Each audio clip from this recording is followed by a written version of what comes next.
오늘 하나님의 말씀은 구약성경 다니엘 2장입니다. 다니엘 2장 14절에서 19절, 구약성경 1233페이지.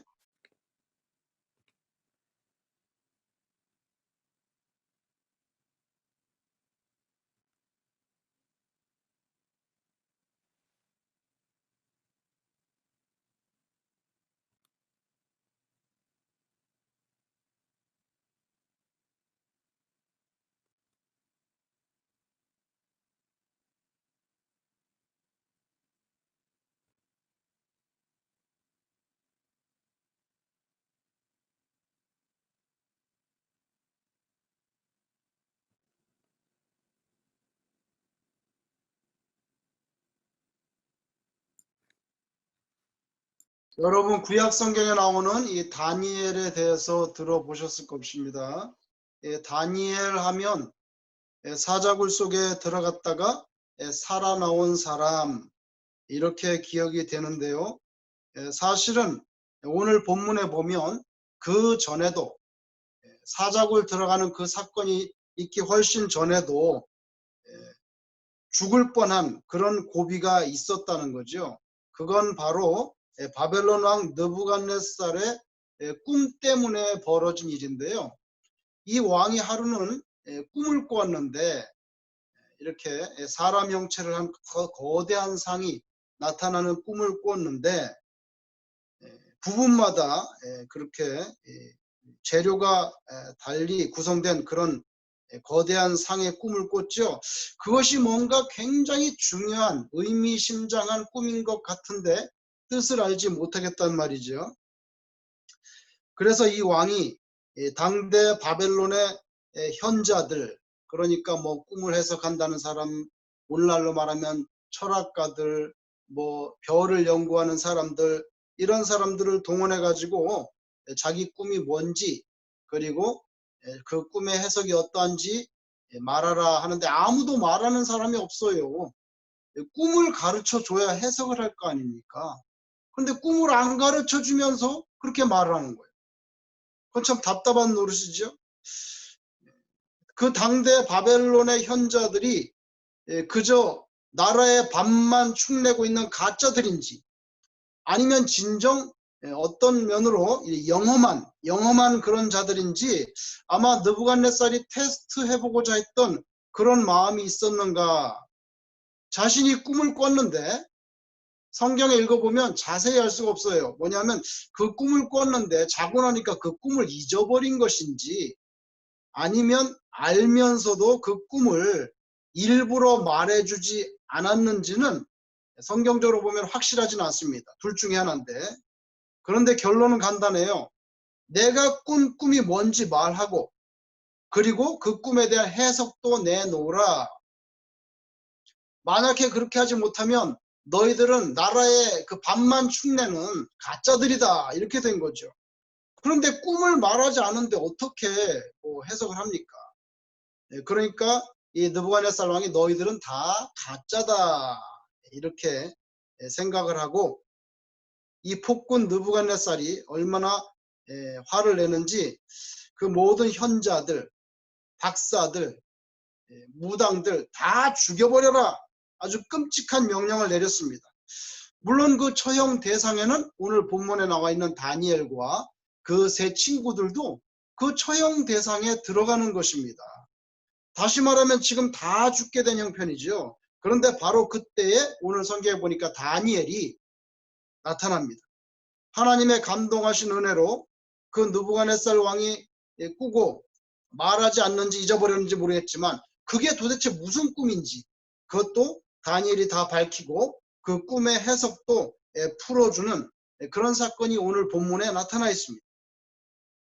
수많은 사람들이 죽게 된 형편에 다니엘 한 사람 때문에 전부 살았던 거죠. 우리는 하나님께서 어떻게 다니엘에게 이와 같은 복을 주셨는가, 여기에 대해서 오늘 잠시 본문 말씀에 의지해서 상고해 보려고 하는 거죠. 제일 먼저 생각해 볼 것은 결단한다는 것입니다. 신앙적인 결단, 대단히 중요하죠. 추석 아시죠? 추석 지나갔잖아요. 옛날에 있었던 추석쯤이었다.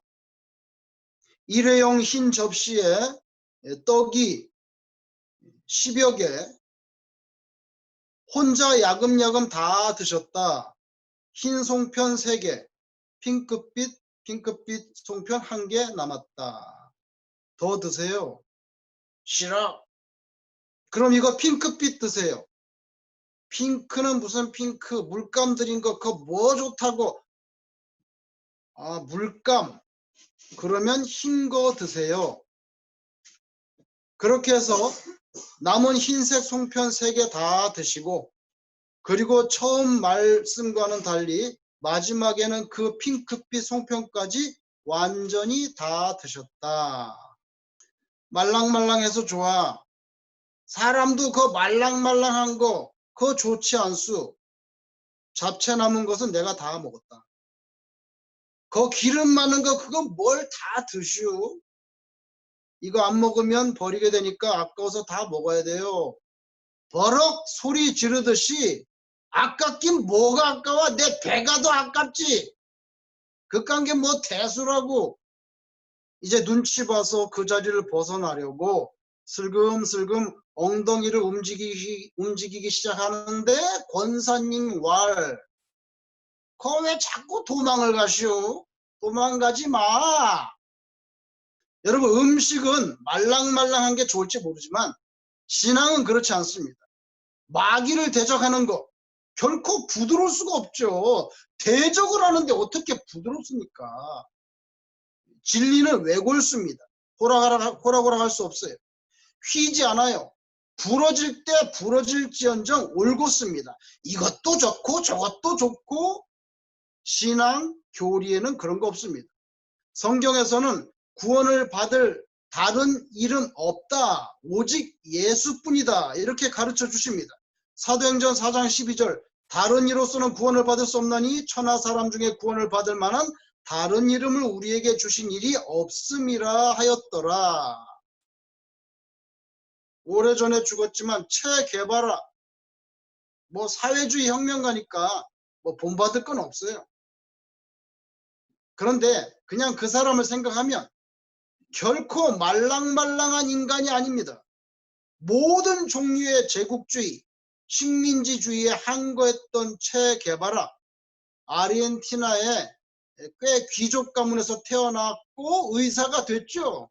그럼 이제 돈 많이 벌고 살면 되는데 그렇게 의사가 됐는데도 현실에 안주하지 않고 쿠바 혁명 성공시켰죠. 쿠바에서 제2인자가 됐습니다. 그런데 또 거기서 콩고로 가죠. 또 볼리비아로 넘어갑니다. 볼리비아에서 혁명가로 게릴라전 벌리다가 이제 총 맞고 생을 마감하잖아요. 쿠바 혁명 끝났을 때 쿠바에서 2인자 되고 국립은행 총재 됐습니다. 그렇게 높은 사람 됐는데도 사탕수수밭에 가서 스스로 노동했던 사람이 이 게바라입니다. 무슨 국립은행 총재가 수수밭에 가가지고 사탕수수밭에 가서 노동을 합니까? 그러나 자발적으로 가서 그렇게 살았습니다. 그러다 볼리비아로 갔죠. 왜 인텔리 의사가 스스로를 이런 상황까지 몰아넣었느냐? 볼리비아 여자가 질문한 적이 있는데 간단히 대답했습니다. 나의 이상을 위해, 내가 꿈꾸는 세상을 위해. 그렇게 딱 말했어요. 나름 순수한 거라도 있었습니다. 그런데 한국의 진보라고 하는 이들, 민주화 운동했다는 이들의 자녀들, 그 자기 자녀들 대학 입학 특혜까지 법으로 보장하려고 듭니다. 진정한 진보가 아닙니다. 퇴보입니다. 진보가 아니고 퇴보예요. 세속적인 사회주의 혁명했던 모습, 그런 정치 수준보다 비교도 할 수 없을 정도로 훨씬 더 심각한 것이 돼야 되는 게 바로 우리 신자들 그 영적인 신앙 세계죠. 세상에서 뭐 사회주의 혁명하는 사람도 국가의 제2인자가 됐는데 사탕수수밭에 가서 스스로 노동하는 그 정신이 있잖아요. 정신. 그런데 예수 믿는 사람 신앙세계라는 거 그거보다 훨씬 더 심각해야 되는 거죠. 그래서 지금까지도 순교자들이 나타나는 거 아닙니까? 다니엘과 그 친구들이 하나님 앞에서 신앙적인 뜻을 세웠습니다. 뜻을 정했다 그랬어요. 다니엘 1장 8절에 다니엘은 뜻을 정하여 왕의 음식과 그 마시는 포도주로 자기를 더럽히지 아니하리라 하고, 여러분 유다 왕국은 망해가고 자신들은 지금 강대국 바벨론에 포로로 끌려왔습니다. 뭐 좀 안 좋게 비유하자면은 체 게바라가 모든 제국주의에 항거했던 것처럼 다니엘도 바벨론이라고 하는 엄청난 제국에 항거하지요. 그러나 사회주의가 아니라 신앙으로 항거하는 것입니다. 나라는 망해가고 자기는 포로로 끌려온 주제에 그 형편에 뭘 선택을 하며 결단을 할 게 있습니까? 그런데도 다니엘과 그 친구들의 신앙적인 결단은 대단했습니다. 우상숭배가 들끓는 바벨론 땅에서 하나님의 말씀대로만 살아보려고 몸부림을 쳤죠. 체 게바라가 한 유명한 말, 무릎 꿇고 사느니 서서 죽겠다. 말하자면 다니엘은 그 이상입니다. 우선 쉬운 대로 입으로 들어가는 것부터 결단합니다. 바벨론 왕실에서 지급되는 음식은 우상 숭배와 무관할 수가 없지요. 사실 신앙적인 관점에서 봤을 때 왕의 왕실에서 지급되는 그 음식은 아주 기름진 산의 진미가 맞지만, 그러나 신앙적인 관점에서 봤을 때는 그것은 음식이 아니라 잘해야 그거 사료가 되는 거죠. 사료. 길들이는 것입니다. 음식이 아니고 우상숭배하는 그런 길들이는 사료가 될 거라는 거 알았어요. 먹고 사느니 안 먹고 죽을 수 있다. 다니엘이 이런 결단을 할 때 그 나이가 몇 살입니까? 다니엘이 그럴 때. 그 나이가 중년이 아닙니다. 그저 청소년 정도의 시기였어요. 그런데도 하나님을 믿는 신앙생활에서 세상에 대하여 굽신거리지 않습니다. 결코 말랑말랑하게 살지 않습니다. 다니엘이 복을 받는 출발이 여기 있는 거죠. 우리에게도 이런 모습이, 하나님 앞에서 신앙적으로 결단하는 모습들이 묻어날 수 있기를 주님 이름으로 축원합니다. 두 번째로 생각할 게 있습니다. 그 뭐냐면 항상 중요한 거 먼저 건져 올려야 된다는 거예요. 세상에 대하여 결코 말랑말랑하지 않는 자, 신앙에 올곧은 자, 그런 신자의 특징 중 기본이 있는데 그거 뭐냐 하면은 먼저 중요한 것부터 건져 올린다는 거예요. 근데 그 중요한 게 뭐냐? 바로 오직 성삼일체 하나님 섬기는 거. 성삼일체는 그거부터 건져 올리고, 여러분 오래전에 부활절 때마다 동네 꼬맹이들을 초대합니다. 아장아장 걸어다니는 뭐 킨더가든 다니고 프리케이 다니는 이런 토들러들, 그 애들 다 초대해가지고 교회 파킹장 옆에 아주 드넓은 잔디밭이 있는데요.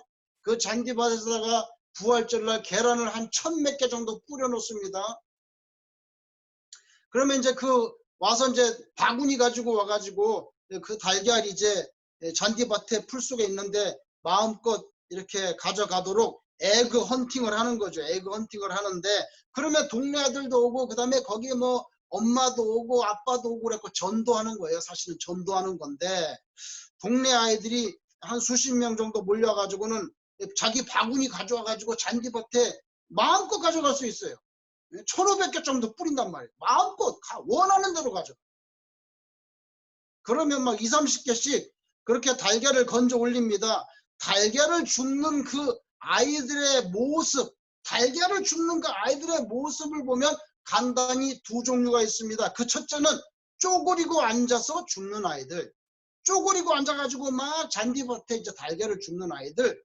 두 번째는 서가지고 슬슬 걸어다니면서 쪼그려 앉지 않고 슬슬 걸어 다니면서 죽는 아이들, 대부분의 아이들은 쪼그리고 앉아서 잔디밭 풀 속에 숨겨져 있는 달걀들을 부지런히 바구니에 막 이렇게 담습니다. 막 정신없어요.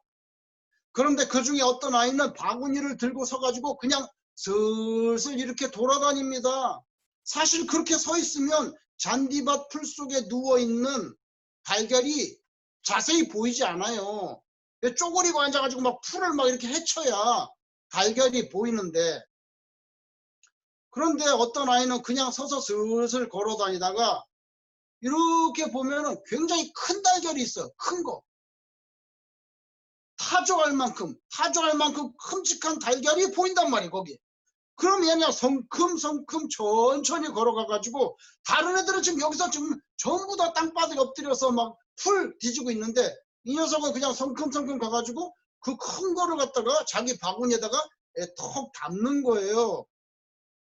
여러분, 그 조그마한 그 달걀은 플라스틱 달걀이잖아요. 그 플라스틱 달걀 열면 그 안에 사탕도 있고 초콜릿이 나온단 말이에요. 그죠? 그런데 그 커다란 달걀 속에는요, 그 커다란 달걀 그 플라스틱 열면은 사탕도 안 나오고 초콜릿도 안 나오고 아무것도 안 나와요. 달랑 종이 한 장이 거기에 나옵니다. 그래서 그 어린아이 바구니를 보면은 그냥 작은 달걀은 다른 애는 막 20개씩 있는데 작은 달걀 서너 개밖에 없고, 그런데 중요한 건 큰 달걀이 하나 있다는 거죠. 그 달걀 속에 들어있는 그 종이는 뭐냐? 다름 아닌 특별 바구니 선물권이지요. 그 종이를 선생님한테 가지고 가면 커다란 바구니로 바꿔주는데, 그 바구니에는 사탕과 초콜릿이 잔뜩 들었을 뿐만 아니라 큰 인형하고 장난감까지, 거기 종합 선물 세트 큰 바구니를 받게 되는 그런 선물권인 것입니다. 말하자면 다니엘과 그 친구들은 이렇게 커다란 달걀을 건져 올리는 격이죠. 가장 중요한 것이 무엇인지를 안다는 거예요. 바로 하나님을 잘 섬기는 거, 그겁니다. 우상에게 제물로 바쳐 졌든 말든 그냥 기름진 것을 일단 입에다가 막 그냥 쑤셔 넣는 그런 삶을 살잖아요. 바벨론 왕의 눈에 드는 거, 바벨론 왕한테 잘 보이는 거, 그렇게 살잖아요. 바벨론 행정고시, 외무고시, 사법고시에 일찍 합격해서 출세하는 거, 그것이 아니라 먼저 하나님의 눈에 들어야 된다는 거예요. 하나님의 눈에 들어요. 그게 바로 커다란 달걀을 퍼올리는 거죠. 하나님께서 다니엘의 친구들을 풀무불 속에서 다니엘 3장 27절에 보면 불탄 냄새도 없었다. 불탄 냄새도. 여러분, 불 가까이 면 화근내가 나잖아요. 화근내가. 그런데 불탄 냄새조차 없이 건져내 주시는 것. 사자 굴 속에서도 새끼손가락 하나 부러지지 않고 온전히 살아나오는 이런 기적의 은총을 체험하게 된 이유가 뭐냐는 거예요. 중요한 거 건져 올려야죠. 저와 여러분도 비록 이 땅에 살고 있지만 가장 소중한 가치, 오직 성삼일체 하나님을 잘 섬기는 그 신앙을 우선으로 하는 것으로 인해서 어떤 위기 속에서도 하나님의 그 건져주시는 것, 하나님의 그 구원을 받는 그런 복을 저와 여러분이 받아 누리시기를 주님 이름으로 축원합니다. 다니엘을 생각하면서 또 한 가지 마지막으로 생각해 볼 게 있어요. 결단하는 거, 중요한 거 퍼올리는 거. 마지막 세 번째가 뭡니까? 기도의 능력을 결단코 과소평가하지 않는다는 거예요. 오늘 본문에 보면 이제 느부갓네살이 꾼 꿈이 뭔지 그거를 밝혀내지 못하면 바벨론 왕의 현자들, 박수, 술객, 점쟁이들 전부 다 죽게 생겼는데, 왕의 근위대장 아리옥이 이 사람들을 죽이라는 왕명을 받잡고 실제로 지금 이제 나가고 있는데 느닷없이 다니엘이 등장합니다. 시간을 좀 주시면 왕이 무슨 꿈을 꿨는지, 그리고 그 해석이 뭔지 알려드리겠습니다. 그렇게 말했어요. 집으로 돌아옵니다. 다니엘이 집으로 돌아와서 오늘 본문 17절에 뭐라고 되어 있습니까? 자기 친구들 하나냐, 미사엘, 아사랴에게 이 일을 알리고 18절에 뭐라고 말씀합니까? 하늘에 계신 하나님이 은밀한 일에 대하여, 아니 자기가 밤에 꿈을 누가 알겠냐고요. 누가 그걸 맞출 수 있냔 말이에요. 그 은밀한 꿈, 그것에 대하여 불쌍히 여기사 다니엘과 친구들이 바벨론의 다른 지혜자들과 함께 죽임을 당하지 않게 하시기를, 하나님, 우리는 하나님을 섬기는 자들인데 왜 우리가 그 사람들과 같이 덤탱이로 죽어야 됩니까? 우리는 하나님을 믿는 사람인데 함께 죽임을 당하지 않게 하시기를 그들로 하여금 구하게 하니라. 이게 뭡니까? 같이 함께 힘을 모아 기도해 달라는 부탁이지요. 그래서 19절에 보면 하나님께서 밤에 환상으로 느부갓네살에게 준 꿈이 무엇인지를 다니엘에게도 똑같이 보여주신 거죠. 기도의 능력을 결코 과소평가하지 말라는 거예요. 여러분 시편 50편 15절에 이런 말씀이 있습니다. 환난 날에 슬퍼하고 그냥 방구석에 콱 들어 누워 있어라, 이렇게 나오지 않습니다. 환난 날에 나를 부르라. 환난 날에 그럼 하나님을 불러야지 뭘 불러야지. 환난 날에 나를 부르라. 내가 너를 건지리니 네가 나를 영화롭게 하리라. 이건 대단한 말씀이라고 생각해요. 환난 날에 우리가 하나님을 부르면 하나님이 우리를 건져주시는데 그것 때문에 우리가 결국 하나님을 영화롭게 한다. 그래서 기도하고 그럼 하나님의 은총을 받게 되고, 그러면 결론적으로 하나님께 영광이 돌아가는 거. 다니엘이라는 사람이 이런 인생을 살았다는 거지요. 시간을 앞다투는 긴박한 상황 속에서 성도들이 가져야 할 태도는 침착한 마음으로 하나님께 간절히 기도하는 것, 또한 기도의 동역자들에게 그 상황을 나누고 함께 기도하기를 요청하는 것. 기도 요청하는 것 대단히 중요합니다. 두세 사람이 연합하여 기도할 때 들어주신다 했죠. 어떤 직원이 일을 하는데 어려운 일을 당합니다. 어려운 일 당하면은 막 애를 써보지만 해결이 안 됩니다. 그럴 필요 없어요. 그냥 매니저를 불러요. 매니저를 부르면 매니저가 와서 대부분 다 해결해줘요. 매니저도 해결 못해? 그럼 사장님을 불러요. 사장님 오시면 말 한마디 하면 그냥 대부분 다 그냥 바로 문제들이 해결이 됩니다. 하물며 하나님의 이름을 부르고 찾는다면 그 멋진 결과, 해결 능력을 어떻게 우리가 경험치 않을 수 있겠는가? 지난 일이지만 2017년 2월 20일 그 정확한 날이 토요일 날 아침 2017년 2월 20일에 병원에 입원해가지고 2개월 동안 코마 상태로 있었습니다. 처음에는 폐렴으로 들어갔지만 결국에는 폐혈증. 여러분 폐혈증 24시간 만에 죽어요. 황수관 들어가서 그날로 돌아가셨잖아요. 폐렴으로 들어가서 결국 폐혈증으로 발전해가지고 코마 상태에 빠졌던 그 집사님의 말에 의하면 의사가 자기가 나중에 다 치료받은 다음에 의사가 자기한테 하는 말이 자기 평생에 폐혈증이었던 환자가 죽지 않고 살아난 건 처음이다 당신이, 그렇게 말했다고 해요. 2달 동안 손가락 하나 까딱하지 못하고 누워 있었는데, 여러분 한동안 그 집사님이 깨어날 가망성이 없어 보일 때 병원 측에서 전화가 왔습니다. 회의에 참석해 달라는 그런 연락이에요. 바람 앞에 등잔불 같은 한 생명을 두고 의사들이 모였습니다. 거기에 팔러시 하는 병원 관계자 몇 명과 그 다음에 그 집사님 아들이 왔습니다. 의사이신 교회 장로님이 왔습니다.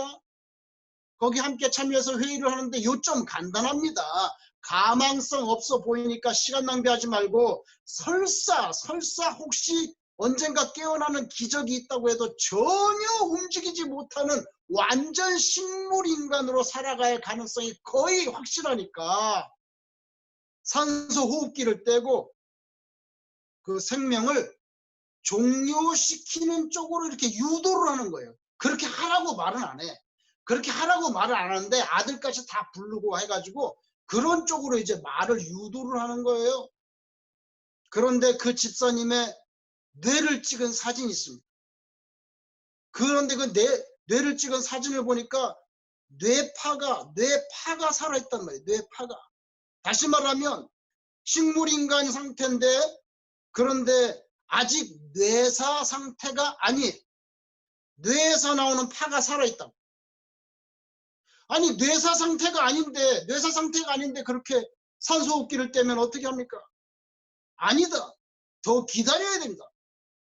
한없이 비현실적이고 비효율적으로 비추어 줄 수 있었지만 영적인 세계에서 하나님께 매달리고 요청하고 간구하는 그 기도만큼 막강한 그런 능력의 원천은 없습니다. 거기에서 기적이 생겨나는 거지요. 구하라, 찾으라, 두드리라. 온 교우들이 진심으로 기도하니 하나님께서 그 기도를 들어주시고 생명을 완전히 회복시켜 주는 것을 우리가 보지 않습니까? 다니엘은 어떻습니까? 앞으로 사자굴에 던져지게 될 줄 뻔히 알면서도 기도합니다. 아니, 죽을 걸 뻔히 아는데 그런데 기도합니다. 하루에 3번씩 합니다. 결코 변개가 없었습니다. 기도하는 모습을 숨기려고 창문을 닫지도 않았습니다. 여러분 이 경우는요. 만일 평소에 창문을 열고 기도하던 사람이 창문을 닫는다고 하면 말하자면 그게 말랑말랑해지는 거지요. 그게 말랑말랑해지는 겁니다. 간접적인 위선이 되는 거지요. 창문 열고 하던 사람이 왜 창문을 닫습니까? 그것이 바로 휘어지는 거죠. 다니엘의 기도는 결코 부러지지 않습니다. 끊어지지 않았습니다. 휘어지지 않았습니다. 그 입술에 하나님을 부르는 자, 특히 위기와 핍박 속에서도 감사의 기도를 드릴 수 있는 그 신앙, 다니엘의 모습이잖아요. 여러분 다니엘 6장 10절, 다니엘이 이 조서에 왕의 도장이 찍힌 것을 알고도 자기 집에 돌아가서는 윗방에 올라가 예루살렘으로 향한 창문을 열고 닫지 않았어요.